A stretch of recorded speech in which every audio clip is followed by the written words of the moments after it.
En este ejercicio nos dicen que consideremos la función real de variable real definida por f de x igual a 1 partido e elevado a x más e elevado a menos x, y nos piden en el primer apartado que estudiemos y hallemos los máximos y los mínimos absolutos de la función, y en el segundo pues que calculemos un límite donde interviene la función f. Bueno, pues vamos a empezar con el apartado A.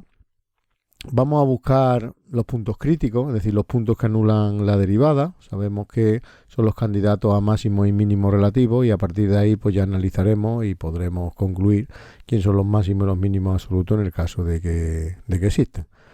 Bueno, vamos a calcular la derivada. Tenemos un cociente, la derivada de un cociente derivada del numerador 0 por el de abajo sin derivar, 0, menos el de arriba sin derivar, pues menos 1 por la derivada del de abajo. La derivada de elevado a x es elevado a x y la derivada de elevado a menos x es menos elevado a menos x. En el denominador, pues ya sabemos, denominador al cuadrado, la función que hay aquí, pero al cuadrado. Bueno, igualamos a 0. Para que una fracción valga 0, el numerador tiene que valer 0, así que menos, paréntesis, elevado a x menos elevado a menos x tiene que valer 0, o lo que es lo mismo, elevado a x tiene que ser igual a elevado a menos x, los exponentes tienen que ser iguales, x igual a menos x, y el único valor que hace que x sea igual a menos x es x igual a 0. Es el único punto crítico de esa función.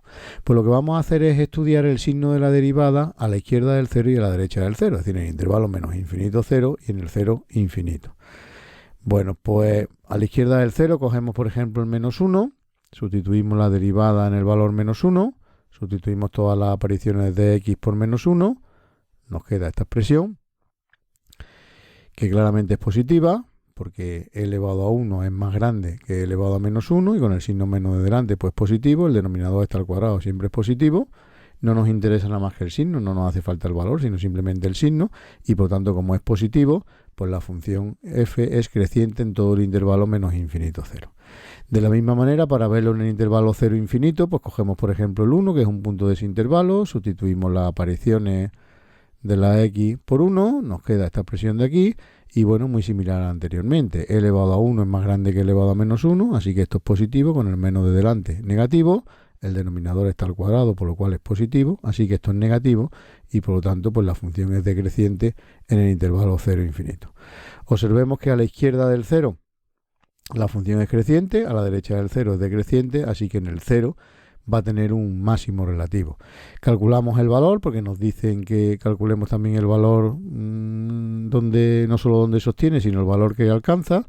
Pues venga, evaluamos f en 0, sustituimos la x por 0 y nos queda un medio, ¿vale? Bien, terminamos de analizar, porque eso lo que implica es que ahí tenemos un máximo relativo, pero nos piden que veamos los absolutos. Pues vamos a ver el comportamiento de la función, no solo el crecimiento y decrecimiento y los máximos y los mínimos relativos, sino los absolutos. Para ello, pues cogemos la función, vamos a estudiar qué le pasa en el menos infinito y vamos a estudiar qué le pasa al infinito para ver el estudio completo de la función. En el menos infinito, pues calculamos ese límite, evaluamos en menos infinito, e elevado a menos infinito es elevado a infinito, que es infinito, elevado a menos infinito, pues 0, 1 partido infinito, 1 partido algo que tiende a infinito, pues tiende a 0, y de la misma manera podemos ver que en el infinito, si evaluamos la x o pensamos qué pasa cuando la x tiende a infinito, elevado a infinito, infinito, elevado a menos infinito 0, 1 partido algo que tiende a infinito, 0. Así que teníamos en el 0 un medio, un máximo relativo. La función tiende a 0 cuando nos vamos al infinito, tiende a 0 cuando nos vamos al menos infinito, pues esto puede ser un esbozo de la gráfica de la función, y podemos concluir inmediatamente que este máximo relativo en verdad es el máximo absoluto, y que no tiene ningún mínimo relativo, no tiene ningún mínimo absoluto, porque no se llega a alcanzar el valor 0. Nos aproximamos tanto como queramos, pero no se llega a alcanzar. Así que la función tiene un máximo absoluto en el 0 un medio y no tiene ningún mínimo absoluto.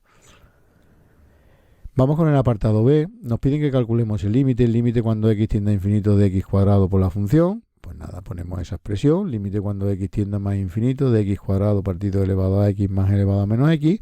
Pues como siempre, lo primero que hacemos en un límite es sustituir o ver la tendencia para ver hacia dónde tiende esa función. Arriba, infinito al cuadrado, pues una expresión que tiende a infinito, y abajo, elevado a menos infinito, ya hemos visto que tiende a 0, y elevado a infinito tiende a infinito. Así que claramente nos encontramos ante una indeterminación infinito partido infinito.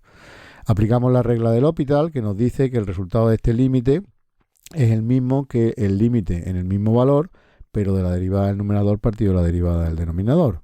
Pues la derivada del numerador 2x, la derivada del denominador, la derivada de elevado a x elevado a x, y la derivada de elevado a menos x es elevado a menos x por la derivada del exponente, que es menos 1, así que es menos elevado a menos x. Volvemos a pensar qué ocurre, analizar qué ocurre cuando x tiende a infinito. Arriba 2 por infinito, pues tiende a infinito. Y abajo pues lo mismo, elevado a menos infinito tiende a 0, elevado a infinito tiende a infinito, así que de nuevo nos encontramos ante la indeterminación infinito partido infinito. Volvemos a aplicar la regla del L'Hopital, de nuevo derivamos el numerador 2, derivamos el denominador elevado a x menos elevado a menos x por menos 1, así que nos queda el límite cuando x tiende a infinito, arriba un 2 y abajo elevado a x más elevado a menos x. Pensamos qué pasa cuando esto tiende a infinito, el numerador ya es fijo y es un 2, y el denominador elevado a menos infinito 0, elevado a infinito pues tiende a infinito, así que nos encontramos ante un cociente donde el numerador tiende a 2, el denominador tiende a infinito, pues sabemos perfectamente que eso tiende a 0. Así que el resultado de este límite que nos pedían es 0.